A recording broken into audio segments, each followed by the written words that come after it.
saya nak tanya kan. Kalau filem dia ada penapis filem. Kalau buku ada penapis tak? Sebab kan tadi tuan kata dia senang akses. Lepas tu saya kata pasti mungkin ada loophole di mana ada orang yang dia masuk ke ajar-ajar sesat, buku-buku yang menanamkan LGBTQ sampai tahap macam Disney apa tu. Ada tak penapis sebenarnya di Malaysia sebab yang benda-benda ni? kita pula produce sendiri sekarang ni. Kita produce sendiri. Sebab kita tak lalu dah. Dulu saya rasa majoriti orang kena masuk penerbit. Sekarang ni banyak orang terbit sendiri ke macam betul. Dia konsep dia adalah terbit dulu, siasat kemudian. Oh macam tu kalau Malaysia? Betul.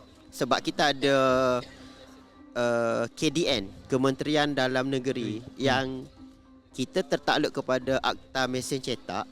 Jadi kalau buku kita melanggar Akta Mesin Cetak, boleh dikenakan tindakan, buku boleh dihalang jualan.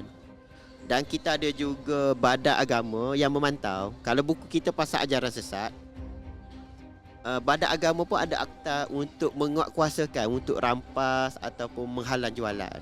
Okey. Jadi kalau kira sebenarnya dia macam ni lah. Dia bukan, kalau semua benda nak kena pantau melalui proses yang sangat ketat, tak matilah kreativiti tu. Betul. Jadi sistem kita bagi saya lah dah okey dah sebenarnya. Dan sebenarnya yang tiba-tiba banyak buku haram lah itu ini sebenarnya, dia beza cara fikir je sebenarnya.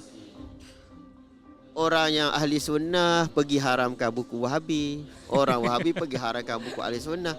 Padahal tu semua bawah masih mazhab yang sama kan? Akidah yang sama. Kalau ada pun sebenarnya beza pemikiran. Ya. Yeah.